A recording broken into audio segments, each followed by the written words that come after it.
Um terceiro ponto que eu queria trazer para você é o seguinte: a gente não tem tempo nem dinheiro para cometer todos os erros disponíveis, né? E a gente pode aprender com os erros dos outros. E eu sei que muitas vezes as pessoas têm medo de investir por causa do medo desses erros, de fazer algo realmente que não seja tão correto ali com o dinheiro. Queria que você dividisse com a gente, assim, quais são os erros mais comuns que o investidor ele tem que se atentar quando ele pensa em investimentos? Olha, nesses meus 9 anos atuando direto com investidores, eu já vi inúmeras coisas que se repetem, tá? E eu também, como investidora, não tenho dúvidas, também já cometi os meus próprios erros, ok? Eu vou citar aqui três erros que eu vejo com mais frequência e eu falo que é o sábio, né? Que ele vê o erro do outro, ele não precisa repetir, ele aprende com o erro do outro. Então, eu ponho que o primeiro erro sobre investimentos antes de pensar em produto, pensa em objetivo. Por que eu quero investir? Qual que é o meu intuito? É um projeto de curto prazo, eu vou precisar desse dinheiro para uma coisa rápida? Ou então, não, isso aqui é o dinheiro da minha aposentadoria, eu posso ficar 20 anos com esse dinheiro investido? Então, às vezes, principalmente quando você fala, eu sou uma especialista, geralmente as primeiras perguntas, qual que é o investimento da vez? Como é que eu faço? E aí eu geralmente volto à pergunta, falo, calma, antes de pensar em produto, fala um pouco do que você quer com esse recurso, qual que é o projeto. Eu brinco que é a ideia do médico, né? Imagina que você chegou no médico para fazer ali, tá sentindo algum mal-estar, alguma coisa, e antes mesmo das perguntas de praxe, né? Como é que você tá? O que você tá sentindo? Dói aqui? Feriu a pressão? Você já fala, então, doutor, me dá logo a receita, eu quero logo o medicamento. É como se fosse inverter os processos. Então, esse para mim é o primeiro erro, é querer investir já pensando no produto e não no objetivo. Já entro aqui com o segundo erro que eu vejo com muita frequência, eu acho que a gente pode fugir um pouco dele, que é acompanhar todo dia. Tá. Poxa, você fez uma carteira de investimento, né? E se fez com auxílio ali, tomou uma decisão, montou uma carteira de investimento ali. Não tem que ficar acompanhando todos os dias, porque geralmente isso só vai te gerar ansiedade. Se a carteira tá bem montadinha, tá redondinha ali, dá um tempo para ela maturar, vai acompanhando periodicamente, mas eu acho que o acompanhamento diário, ele vai te gerar uma ansiedade desnecessária e às vezes você vai ficar tentado a fazer movimentos que não estão dentro do plano, sabe? Às vezes é um dia ali que aquilo oscilou um pouco, já preocupou, falou, deixa eu vou tirar. Não, calma, espera. Então, essa ideia do acompanhar todo dia, eu não acho que isso é bacana, porque te leva, às vezes, a decisões precipitadas. Tá. E o terceiro e último erro que eu vejo também com muita frequência, ele tem até um pouco a ver com o primeiro que eu comentei, que é, qual que é o produto da vez? Qual que é a bala de prata do ano? Em que eu vou investir esse ano de 2024 e vou ficar milionário?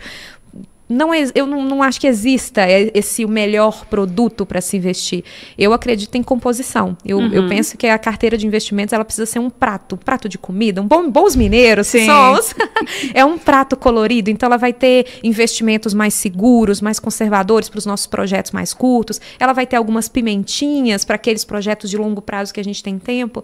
Então eu acredito que a boa carteira ela é uma composição.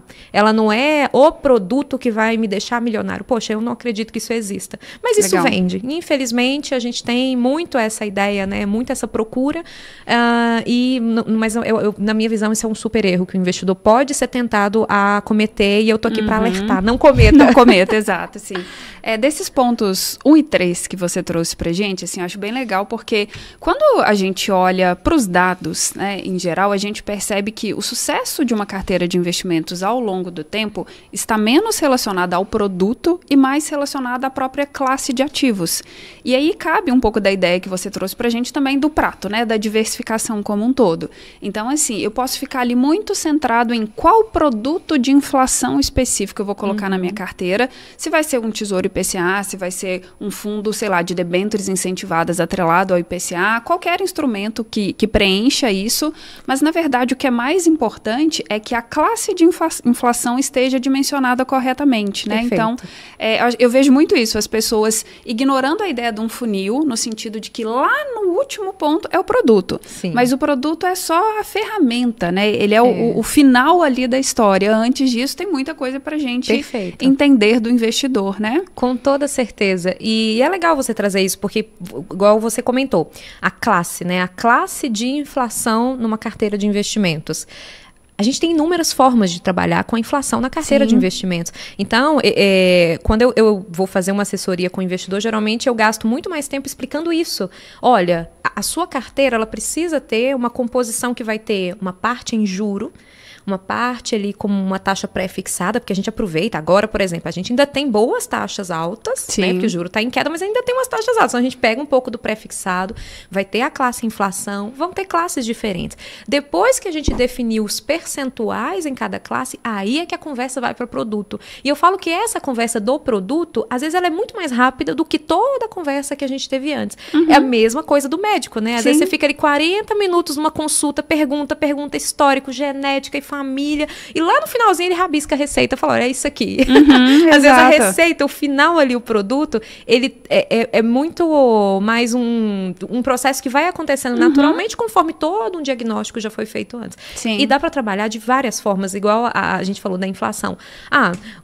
Eu quero um produto que não tenha imposto, eu quero um produto que tenha um prazo certo, uma taxa certa, sem risco de eu tirar menos que aquilo, eu quero um produto que está lá na classe, mas se eu precisar tirar em um dia, está na mão. Então, inúmeras formas, mas é a mesma classe, é a inflação do mesmo jeito. Isso é muito legal. O mercado é lindo. É lindo, exato. A gente é suspeita para falar, né? Mas a gente vai puxar a sardinha. Com certeza. E do ponto 3 que você trouxe, da gente buscar eleger os campeões, ou qual que é a bola da vez, né? A gente está num momento agora, assim, que escuta-se muito falar de criptomoedas, de Bitcoin especificamente. E por vezes, o investidor, a pessoa que está ali do outro lado, ele traz uma visão mais genérica no sentido de criptomoeda é bom. E aí, assim, às vezes parece que a gente tem que devolver falando, mas é bom para quem, em que tamanho, em quais condições, né? O famoso depende. Então, não é que a gente não quer responder, mas é porque efetivamente depende, né? Com certeza. Eu recebo muito essa pergunta das criptomoedas. Na verdade, essas classes que são diferentes, os famosos alternativos, né? Eu falo que são, assim, classes específicas e não só a cripto, né? A gente recebe muitas perguntas sobre, e o setor de tecnologia? E a inteligência artificial? O ChatGPT tá aí, eu consigo ganhar algum dinheiro com isso? E o setor agora do ESG, as pautas de governança, de ambiental, como é que ganha com isso?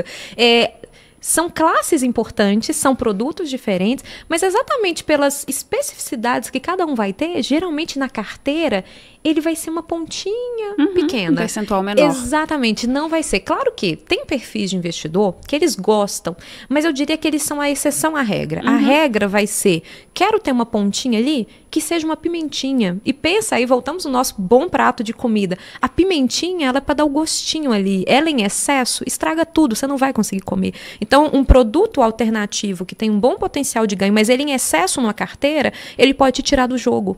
Exato. E eu brinco que o Taleb fala isso em um dos livros dele, né? Se você saiu do jogo, se você faliu, você saiu do jogo, então já deu tudo errado ali. Se aquilo que você está fazendo pode te tirar do jogo e às vezes no momento ali de queda você perdeu muito, ao ponto que você não consiga aproveitar a alta, pode parar e voltar para trás. Está tudo errado. Você está exposto em coisas que não deveriam, em percentuais que não deveria. E é muito legal uma visão que você trouxe também de como as coisas são vendidas, né? Porque, por exemplo, até nessa questão de estar ou não estar no jogo, por vezes o investidor olha e fala assim, se eu tivesse investido em Bitcoin lá em 2015, hoje eu teria 87 fazendas. Mas, cara, não é assim. Eu não posso olhar agora para trás e pegar só o recorte do que deu certo e pensar que se eu tivesse feito isso, mas e se tivesse dado errado, como deu em vários momentos também, né? Então, a gente tem que ter cuidado com isso, né? Porque realmente vem de falar, olha, você teria multiplicado o seu patrimônio X vezes em tal classe de ativo. Mas esse é o cenário todo lindo. E a gente está pronto para o cenário em que tudo dá certo, mas e para o cenário que não dá, né? Então, acho que o investidor ele tem que tirar um pouco desse viés de só olhar se eu tivesse feito e tivesse dado certo, né? Famoso engenheiro de obra pronta. Exato! Depois que passa, fala, poxa, mas nesse período, eu acho que é muito do ser humano, sabe? A psicologia financeira, ela fala sobre isso, né? Essa dor da perda, ou então a dor de não ter participado de... Eu vi todos os meus amigos falando que ganharam dinheiro na classe e tal, mas eu não ganhei. Poxa, isso me dói, eu não participei daquilo. Sendo que, às vezes, de novo, se o investidor tem os objetivos dele muito claros, olha, o meu projeto de vida é esse, eu quero investir com foco nisso, essas modas, essas coisas, às vezes não vão pegá-lo. Porque se ele entende que aquilo não faz parte do objetivo dele, que aquilo não se encaixa no investimento dele, mesmo se acontecer de alguém falar, poxa, ganhei muito naquilo, ele vai ficar em paz, porque ele vai olhar e falar, cara, que legal, mas pra mim não fez sentido, eu não entrei. É um pouco disso, sabe? Legal, legal. Achei interessante porque me lembrou um momento que eu estava conversando com um gestor de um fundo multimercado e ele contava uma história que o estagiário, né, sempre colocam a culpa no estagiário, não sei se foi isso mesmo, mas a história foi essa, que o estagiário chegou e perguntou, olha, a gente não vai colocar cripto na carteira? E aí ele devolveu a pergunta, quando o Bitcoin estava lá no fundo, por que você não me trouxe esse questionamento, sabe? O quanto a gente não age no efeito manada, desse FOMO que a gente chama, né? Fear of missing out. Então, assim, será que eu estou perdendo uma oportunidade? Então, sempre pense nisso, assim. Quando tem alguma coisa muito no hype, o preço, ele está refletindo isso, né? Então, você não vai ser o único gênio que acabou percebendo isso e agora eu tenho que entrar, senão eu vou ficar de fora. Então, é bom a gente dar uma respirada e voltar pro básico. E o básico, como você trouxe, é saber os seus objetivos, saber a macroalocação, os percentuais, né? Perfeito. E faz super sentido, porque tem uma frase que ela é muito famosa, é um conceito de mercado, por exemplo, de renda variável, né? Compre na baixa, venda na alta. Só que quando a gente fala do comprar na baixa, a gente tem uma impressão de que a baixa vai estar tudo tranquilo, e não vai estar. A baixa é o olho do furacão. Como diz aqui, né? Gíria, né? O pau tá quebrando. Então, pensa, por exemplo, o momento de baixa. Baixa foi 2020, auge da pandemia, bolsa a 60 mil pontos. Ali era a baixa. Só que você olhava para frente... não tinha uma perspectiva, pelo menos não no curto prazo. Parecia que assim, gente, deu muito ruim agora, acho que esse negócio não vai voltar. Ali era baixa. Só que por que muita gente não comprou nesse período? Porque estava com medo. E às vezes, a baixa, ela não vai vir, né, com esse conforto todo, esse ambiente. Nossa, agora é um bom momento. Até porque se tá todo mundo falando daquele produto, geralmente ele já ficou um pouco caro, né? Já tá em outro ambiente. Eu percebi muito isso no auge da pandemia, e uma coisa que eu fui muito grata é porque muito dos meus investimentos nessa época, eles já estavam com fundos de investimento e bons gestores. Legal. E é legal isso, porque são gestores, por exemplo, tem gestores de investimento que estão há 30, 40 anos trabalhando com o mercado. Eles já viram outras crises, eles já viram outros circuit breaks, né? Que é quando a bolsa dá aquelas pausas. Eu já peguei vários aí na minha carreira. Mas o gestor, ele está muito mais preparado, porque ele tem bons parâmetros, ele tem experiência.